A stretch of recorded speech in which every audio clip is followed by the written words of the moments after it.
আসলে আমরা one should দিয়ে যদি অ্যাক্টিভ ভয়েসটা শুরু হয় এই সেন্টেন্সটাকে কিভাবে প্যাসিভে রূপান্তর করব সেটা নিয়ে একটু কথা বলি। সাধারণভাবে আমরা যেভাবে করি সেভাবে প্রথমে করি। দেখো, ওয়ান্স প্যারেন্টস, অর্থাৎ অবজেক্টটা আছে কি প্যারেন্টস। আমি উদাহরণটা কি দিয়েছি, one should respect one's parent. প্যাসিভটাকে কিভাবে করছি, ওয়ান্স প্যারেন্টস শুড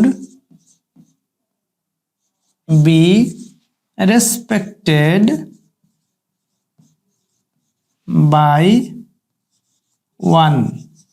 অর্থাৎ আমি কি করলাম, স্বাভাবিক যেভাবে করতে হয় অবজেক্টকে সাবজেক্ট করলাম, যথারীতি শুড প্লাস বি প্লাস ভি3 নিলাম, এরপর বাই প্লাস অবজেক্ট নিলাম।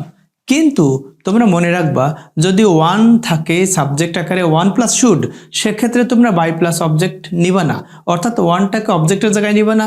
আর যদি অবজেক্ট না থাকে তাহলে তো বাই থাকার কোনো প্রশ্নই আসে না, তাহলে তোমরা বাই প্লাস অবজেক্টটা কেটে দিবা।